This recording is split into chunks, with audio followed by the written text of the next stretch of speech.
Young man, and Holmes and I both felt it keenly.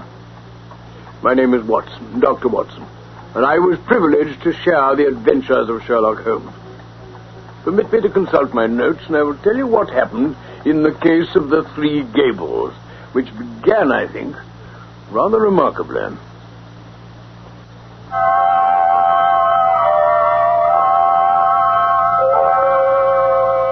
I don't think any of my adventures with Mr. Sherlock Holmes opened quite so abruptly or so dramatically as that which I associate with the Three Gables.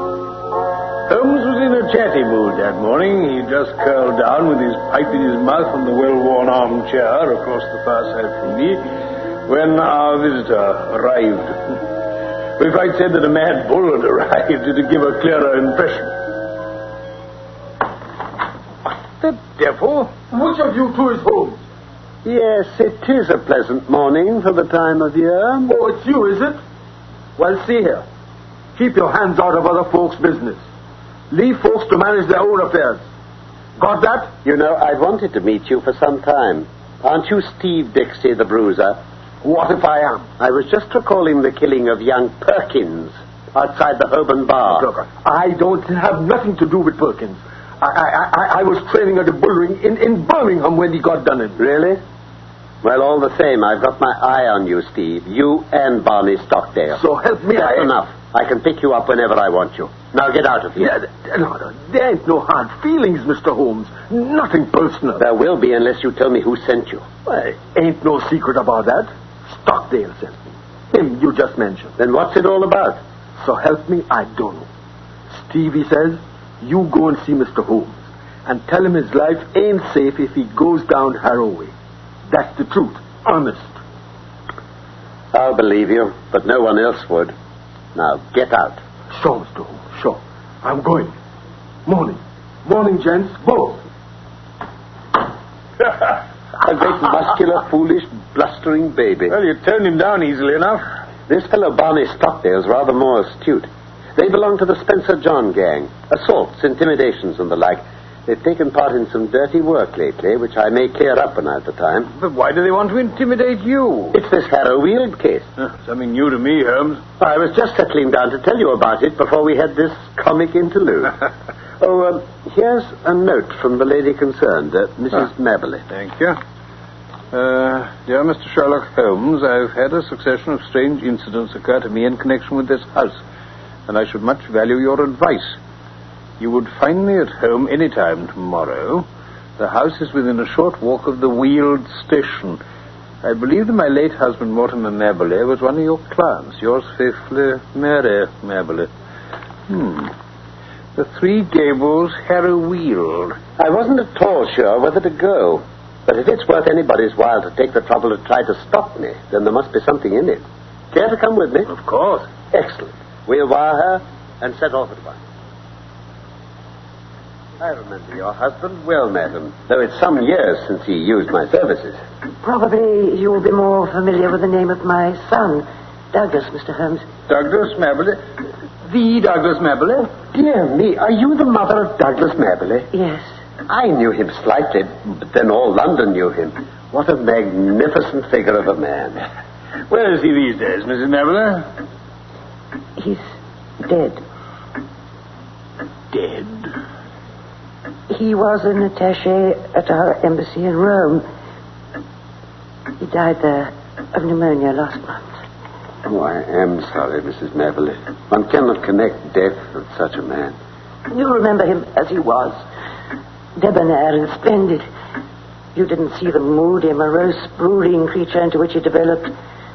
In a single month, I seemed to see my son turn into a worn-out, cynical man. A love affair? A woman? Or a fiend. But it was not to talk of my poor boy that I asked you to come, Mr. Holmes. Of course. Well, 3 days ago, I had a call from a man who said he was a house agent. He said that this house would exactly suit a client of his, and that if I would part with it, money would be no object. Strange sort of approach. That was how it seemed to me, Doctor. Especially since there are several empty houses in the market in this neighborhood which appear to be equally eligible. However, I was interested in what he said.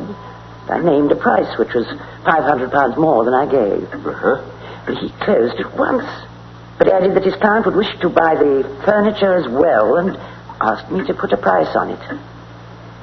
Well, some of this furniture is for my old home, and it is, as you see, very good. So I named a good round sum. Very understandable. To this he also agreed.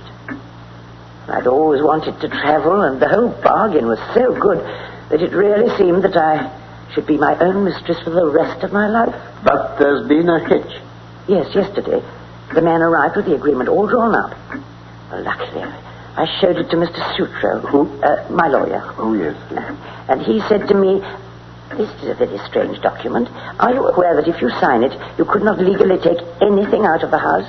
Not even your own private possessions?" Good heavens. Yes. So what did you do, Mrs. Mabley? Well, when the man came again in the evening, I pointed this out and said that I meant only to sell the furniture. He said, no, it must be everything. Well, naturally, I argued about my clothes, my jewels, and in the end, he agreed to make some concession as to personal effects. But he insisted that nothing must leave the house unchecked. Did he give any reason for this extraordinary demand? Nothing. Beyond saying that his client was a very liberal man, but had certain fads and fancies and his own way of doing things. Evidently. Then what was the outcome? I refused, much as I was tempted by the money. And I couldn't bring myself to give in to such terms. What is it, Mr. Holmes? Where are you going? Susan! Oh, leave me alone. What do you think you're doing? What is this, Susan? Oh, Mama, I was just coming to ask if the visitors were saved for lunch, but this man jumps out and drags me in like you see. I've been listening to her for the last 5 minutes, Mrs. Mabley. People who wheeze shouldn't listen at... What right you got to go pulling a girl about like that? It was merely that I wished to ask a question in your presence. Mrs. Mabley, did you mention to anyone that you were going to write to me and consult me? No, Mr. Holmes, I did not. Who posted your letter? Susan did. Exactly. Now, Susan, to whom did you write or send a message to say that your mistress was asking advice from me? Oh, it's a lie. I sent no message. Now, Susan, wheezy people may not live long, you know. It's a wicked thing to tell fibs. Who was it? Susan, I believe you're a bad, treacherous woman. I remember now seeing you speaking to someone over the hedge. That was my own business. Suppose I tell you it was Barney Stockdale. Well, if you know what you want to ask me for. I wasn't sure, but I know now. Well, now, Susan, it will be worth £10 to you if you will tell me who is at the back of Barney. Someone that could lay down £1,000 for every 10 you've got in the world. A rich man, eh?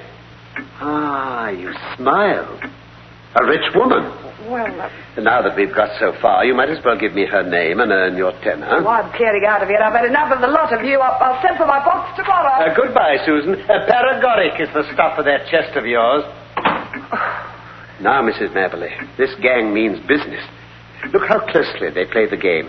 Your letter to me had the 10 p.m. postmark. Yet Susan passes the word to Barney. Barney goes to his employer. A plan is formed. Big Steve Dixie is called in. And I'm warned off, all by 11 o'clock next morning. That's quick work, you know. Yes, I see. But what do they want? Who had this house before you, Mrs. Mabley? A retired sea captain called Ferguson. Anything remarkable about him? Not to my knowledge. I was wondering whether he'd buried some treasure in the house, Holmes. At first I thought of some buried valuables. But why, in that case, should they want your furniture? You don't happen to have a Raphael or a First Folio Shakespeare without knowing it. What I can't understand, Holmes, is why they don't openly say what they do want. Because as I read it, my dear Watson, there's something which Mrs. Mabley doesn't know she has, and which she wouldn't give up if she did know. Ah, that's it. Dr. Watson agrees, so that's settled. But what can it be, Mr. Holmes? Well, let us see whether we can get it to a finer point by purely mental analysis. Now, you've been in this house a year, I believe. Nearly 2. All the better. During this long period, no one has wanted anything from you. Now, suddenly, within 3 or 4 days, you have urgent demands. What would you gather from that? I really don't know. Holmes, it must mean that the object, whatever it may be, has only just come into the house. Bravo, Watson. Has any object just arrived? No, I've bought nothing new this year. Indeed? This is very remarkable. Is that lawyer of yours a capable man? Oh, Mr. Sutro is most capable. Have you another maid, or was the fair Susan alone? I have a young girl. Then try to get your lawyer, Mr. Sutro, to spend a night or two in the house. You may need protection. Protection? Against whom? Who knows? The matter is certainly obscure. Did this house agent give an address? Only his name. Haynes Johnson. I don't think we shall find him in the directory. Honest businessmen don't conceal their place of business. Well, you will let me know any fresh developments. Yes, most certainly, Mr. Holmes. You may rely upon it that I shall see your case through. That was very good of you to come. Not at all. These trunks and suitcases in the hall. Yes? I see they're labeled from Italy. Yes. They're Douglas's things. You haven't unpacked them? Mm-mm. How long have you had them? They arrived last week. But you said... Why, surely this might be the missing link. How do we know there isn't something of value in there? But there couldn't possibly be. Douglas only had his pay and a small annuity. What could he have of value? Delay no longer, Mrs. Maberly. Have these things taken up to your bedroom. Examine them as soon as possible and see what they contain. I will come tomorrow and hear your report. Well, thank you, Mr. Holmes. I'll do just what you say. Good. Well, thank you, Mrs. Maberly. Good day, madam. Good day, ma'am. Good day, gentlemen. How are you going to find out who's behind it then, Holmes? I think this is a case for Langdale Pike. Langdale Pike? Who's he? Langdale Pike, my dear Watson, is my human book of reference on all matters of social scandal. He spends his waking hours in the bow window of a St. James's Street club. And he's the receiving station and transmitter of all the gossip of the metropolis. Ah. Yes, this is a case for Langdale Pike. Watson, our ways part here. I have a good many inquiries to pursue, and I probably shan't see you again before morning. Au revoir. Bye,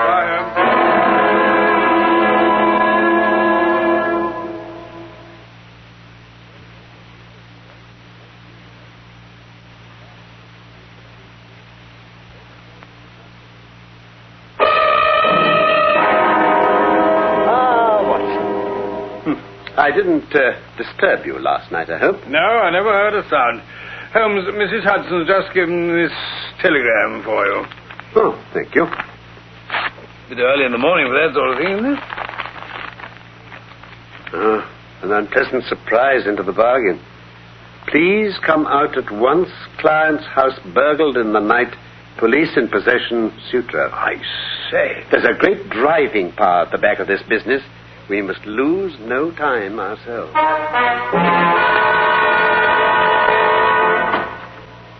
That's our old friend Lestrade. There's no chance for you in this case, I'm afraid. Just a common or garden burglary, well within the capacity of the poor old police.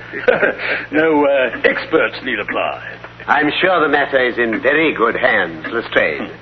Common burglary, do you say? Oh, not a doubt. We know who they are and where to find them. That Barney Stockdale lot. Steve Dixie and co. They've been hanging around here. Excellent. What did they get? Oh, nothing much. Chloroformed the lady, though. Oh. Here she is, with her lawyer, Mr. Sutro. You gave me good advice, Mr. Holmes. Alas, I didn't take it. There's so little to tell. I've no doubt that wicked Susan arranged for them to get in. They must have known the house to an inch. I was conscious for an instant of the chloroform rag being pressed to my mouth, but I've no notion how long I was senseless. When I woke, one man was at the bedside, and another was removing something from my son's baggage, which I'd taken up to my room, as you suggested. I sprang up and seized this man. You took a big risk, ma'am. I clung to him, but he shook me off, and the other one must have struck me. I can remember no more. Evidently, my little maid, Mary, heard the noise and began screaming out of the window, and that brought the police. But the rascals had got away. What did they take? That's what I want to know. I can't tell you. I'm sure there was nothing of value in my son's trunks, and nothing else is missing. Any clues, Lestrade? This sheet of paper, the fellow may have dropped it when Mrs. Maberly tackled him. Yes, it's in my son's handwriting. What do you make of this paper? Well, looks like something he was trying to write. You know, a novel or something. In fact, it may be the end of this novel, mayn't it? Huh? You've noticed the number at the top of the page, 245. I had noticed that, yes. And no doubt you asked yourself where the odd 244 pages had got to. Does it suggest anything to you, Inspector? Yes, it suggests that in their hurry they just grabbed at what came first to hand. But why should they go to my son's things, Inspector? Well, ma'am, they found nothing valuable down below, so they tried their luck upstairs. That's how I read it. Mr. Holmes, what... I must think it over. Watson, will you come over here, please? Certainly. What is it, Holmes? Read this fragment of the novel, or whatever it is. Oh, very well. Face bled considerably from the cuts and blows, but it was nothing to the bleeding of his heart as he saw that lovely face, the face for which he had been prepared to sacrifice his very life, looking out at his agony and humiliation. She smiled. Yes, by heaven, she smiled, like the heartless fiend she is, as he looked up at her. It was at that moment that love died and hate was born. Man must live for something. If it is not for your embrace, my lady, then it shall be for your undoing and my complete revenge. I wouldn't commit burglary for that. But did you notice the grammar? Huh? Instead of the heartless fiend she was, it suddenly changed to is, and he to my. Yes, you're right, Holmes, as though he got so carried away by what he was writing that it seemed as if he was mixed up in it himself. Precisely. Lestrade is welcome to have this back. Well, find anything in it, Mr. Holmes? Oh, here you are, Lestrade. No, I don't think there's anything more for me to do now that the case is in your capable hands. Oh, thank you. Oh, by the way, Mrs. Maberly, Yes? did you say you wished to travel? Oh, if I had the money, I should go round the world. Round the world? Quite so. Well, good morning. I may drop you a line in the evening. Come, Watson.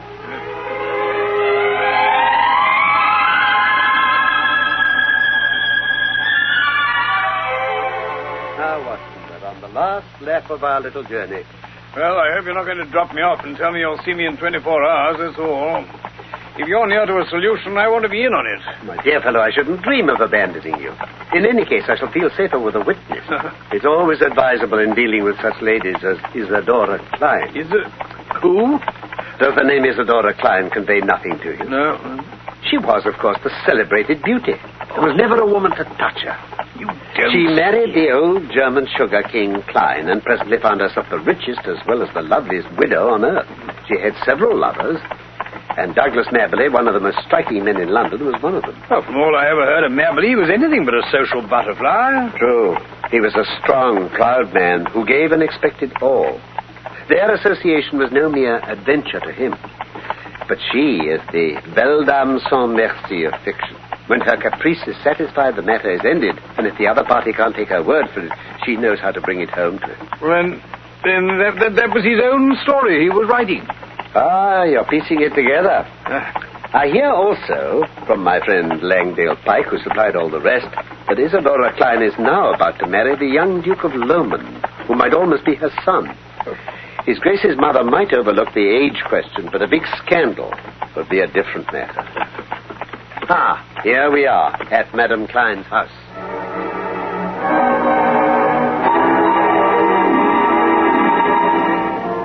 I should like to know the meaning of this intrusion, gentlemen. I need not explain, madam. I have too much respect for your intelligence to do so. Though I fancy that intelligence has been surprisingly at fault of late. How so, sir? In supposing that your hard bullies could frighten me off. I do not know what you are talking about. What have I to do with hired bullies? I seem to have overrated your intelligence, madam. Good afternoon. Come, Watson. Stop! Where are you going? To Scotland Yard. Come and sit down, gentlemen. Let us talk this matter over. Oh, very well. I feel that I may be frank with you, Mr. Holmes. You have the feelings of a gentleman. How quick a woman's instinct is to find it out. I will treat you as a friend. I cannot promise to reciprocate, madam. I am not the law, but I represent justice so far as my feeble powers go. I am ready to listen, and then I will tell you how I will act. No doubt it was foolish of me to threaten a brave man like yourself. What was really foolish, madam, is that you've placed yourself in the power of rascals who may blackmail you or give you away. No, I am not so simple. No one, save Barney Stockdale and Suzanne, his wife... Mrs. Mabel is maid? The same. No one except Stockdale and Suzanne knows who their employer is. They are good hounds who run silent. Such hounds have a way sooner or later of biting the hand that feeds them. They'll be arrested for the burglary, you know. The police are already after them. They will take what comes to them without saying more. That is what they are paid for. I shall not appear in the matter. Unless I bring you into it. Ah, but you would not. You are a gentleman. It is a woman's secret. You must give back that stolen manuscript. See here. In the fire? What? It's full of paper ash. Shall I give that back? Shall I, Mr. Sherlock Holmes? You've sealed your fate, madam. You've gone too far this time. How hard you are. Let me tell you the whole story. I fancy I could tell it to you. But you must look at it with my eyes, Mr. Holmes. You must understand it from the point of view of a woman who sees all her life's ambition about to be ruined at the last moment. Is such a woman to be blamed if she protects herself? The original sin was yours. That I admit. He was a dear boy, Douglas. But he did not fit into my plans. He wanted marriage. Marriage for me, Mr. Holmes, with a penniless commoner. But no, nothing less would serve him. And then he became pertinacious. Because I had given, he seems to think that I still must give, and to him only. Oh, it was intolerable. At last, I had to make him realize it. By hiring ruffians to beat him under your window. You do indeed seem to know everything. Well, it's true, Barney and the boys drove him away, and were, I admit, a little rough in doing so. But what did he do then? Could I have believed that a gentleman would do such an act? What did he do? He wrote a book. Oh.